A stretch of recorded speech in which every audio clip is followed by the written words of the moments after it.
Invite a Budget Blinds style consultant to show you how to transform your rooms just by changing your window coverings. Canada's #1 choice for window coverings. Visit budgetblinds.ca today.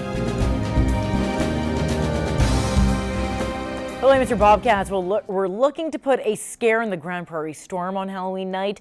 Playing in back-to-back home games, the Cats could move into first alone in the league with their 10th straight win. Meanwhile, the Storm were riding a 10-game losing streak. Opening frame tied at 1. Zach Giroux lays out his man, and that leads to a turnover. Morgan Messenger springs Marco Bellerin on the breakaway. He can't get the shot off, though.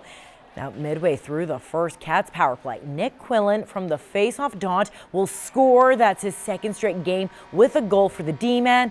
Cats take the 2-1 lead.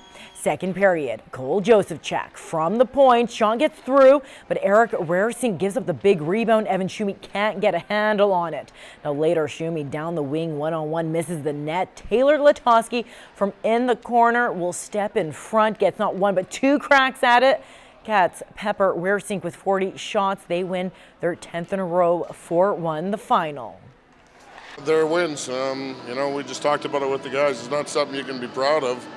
Performance was in and out, but you're playing a desperate team who's, they're trying to do a whole bunch of different things to change their fortune, and we got caught up in playing their game a little bit, but like I said, it's 4 points. First of all, we got 4 points, so that's what we wanted coming in this weekend, and that's huge. So obviously with the losses to Spruce, we moved first in the standings, but I think we're capable of playing a better game. So definitely against the better teams, we're going to have to step up, and I think we kind of let Grande Prairie get into the game too often, and we're definitely capable of playing better than this.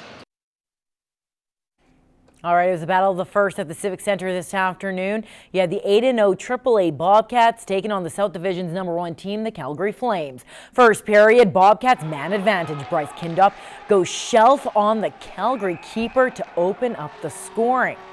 Now, a few minutes later, great effort by Braden Goulet. He'll sidestep the defenseman and score. Bobcats up 2-0. But just 12 seconds later, Calgary power play. Brett Leeson will feed Marcus Bugalovsky on the doorstep for the tap-in. Cats lead cut in half.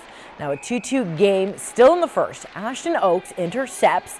Now his shot is off the post, but McGregor Sinclair backhands it home, but the goal is called off. Now the ref blew his whistle before it went in, but then still called it a goal on the ice, but in the end the goal is disallowed. So third period, 3-2 Calgary, 5 minutes to go.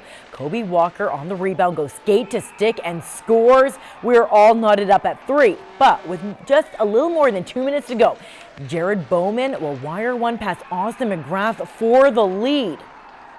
Now Bobcats desperate to get the equalizer. Walker can't get the shot off, but Adam Marco makes 2 huge saves, including this monstrous glove save. Now, dying seconds, Cats will score, but the goal is called off due to the net being off its moorings.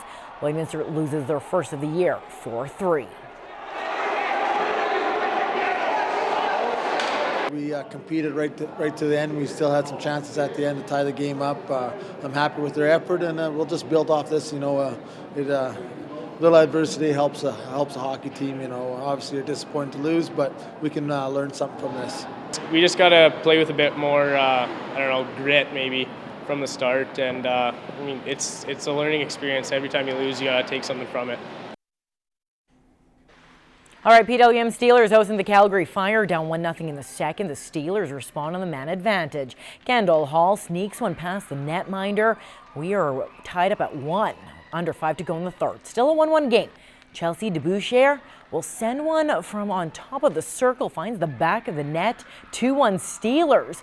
But with just seconds left on the clock, Calgary extra attacker. It is a mad scramble in front of the net before Isabel Johnson makes the water bottle dance. It's 2-2. Now overtime would solve nothing, so we have to head to the shootout. No goals until the third round. Stephanie Fisher gives the Steelers the lead. Now Calgary needs to score to extend the shootout, but Camille Sugar shuts the door. Lloydminster wins 3-2. Scramble the game, and ultimately, we got some breaks, and we had the lead there, and let it go there with 2.5 seconds left, and then scored in a shootout. So it's just, I guess, just grounded out at home and got a break. Really good for the team. It just when we were playing, we played solid game, and just we had like the belief that we could do it and pull it off. More hockey action. Lloydminster Ice Cats finished off their 2-game weekend with a 5-1 win over the Pack Saints. Monica Botel, Jenna Plamondon, and Julie Miller with 3-point weekends. They now sit 5-4 on the year.